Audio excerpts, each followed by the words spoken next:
Good morning students, welcome to class 9th।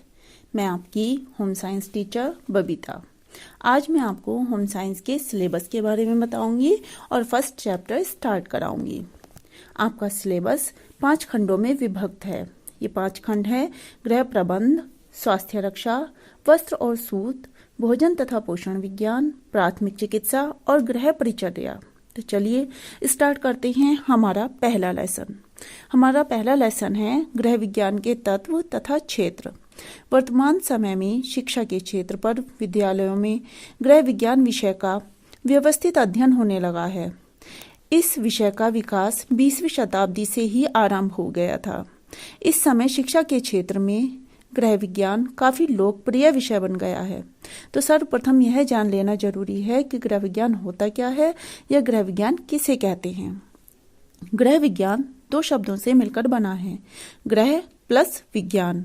गृह का अर्थ है घर, यानी वह स्थान जहां व्यक्ति अपने परिवार के सदस्यों के साथ स्थायी रूप से निवास करता है और अपने जीवन की सभी आवश्यकताओं की पूर्ति के संसाधन जुटाता है। विज्ञान का अर्थ है व्यवस्थित ज्ञान या व्यवस्थित अध्ययन। इस प्रकार कहा जा सकता है कि गृह विज्ञान वह व्यवस्थित अध्ययन है जो घर परिवार से संबंधित है।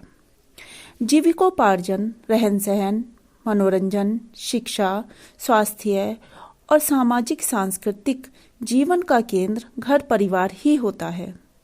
गृह विज्ञान घर परिवार के इन सभी पक्षों का अध्ययन करता है। इसीलिए कहा गया है कि गृह विज्ञान एक विस्तृत विज्ञान है।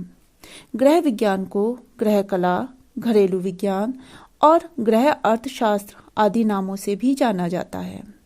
तो चलिए अब जान लेते हैं कि गृह विज्ञान की परिभाषा क्या है। लेडी इरविन कॉलेज दिल्ली के गृह विज्ञान संस्थान ने गृह विज्ञान की परिभाषा इस प्रकार से दी है। गृह विज्ञान वह व्यावहारिक विज्ञान है जो अपने अध्ययनकर्ताओं को सफल पारिवारिक जीवन व्यतीत करने, सामाजिक तथा आर्थिक समस्याओं को हल करने और सुखमय जीवन यापन करने की दशाओं का ज्ञान कराता है। गृह विज्ञान के तत्व। अब हम गृह विज्ञान के तत्वों की जानकारी देंगे। किसी वस्तु का निर्माण जिन मुख्य कारकों के सम्मिलन द्वारा होता है वह उसके तत्व या अवयव कहलाते हैं। एग्जाम्पल के लिए, जब हम मकान बनाते हैं तब मकान का निर्माण ईंट, सीमेंट, रेत और लोहे से होता है।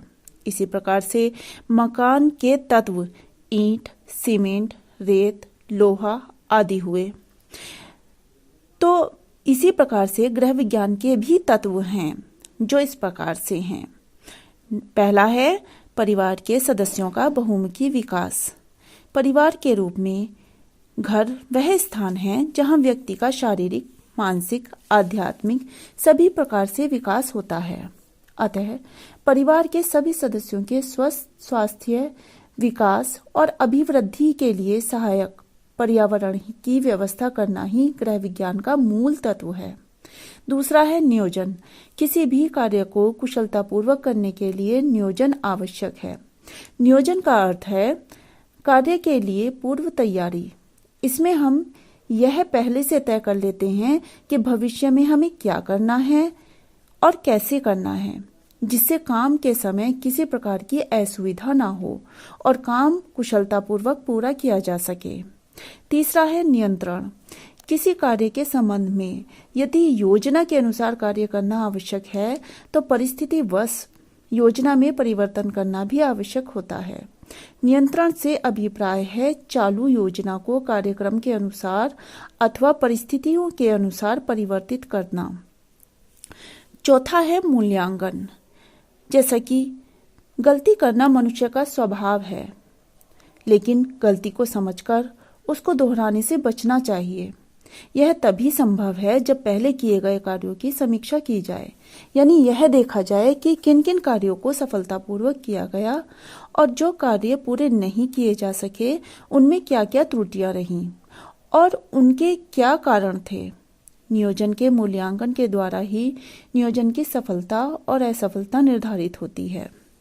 तो बच्चों, आज आपने गृह विज्ञान के अर्थ को समझा, गृह विज्ञान की परिभाषा को समझा और गृह विज्ञान के तत्वों के बारे में जानकारी प्राप्त की कि गृह विज्ञान के तत्व कौन कौन से हैं, नियोजन, नियंत्रण और मूल्यांकन।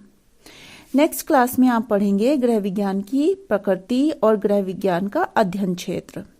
तो अब आपको गृह होम साइंस की एक नोटबुक बनानी है और जो मैंने पढ़ाया है उससे रिलेटेड क्वेश्चंस के आंसर लिखने हैं। नोट्स मैंने आपको दे दिए हैं।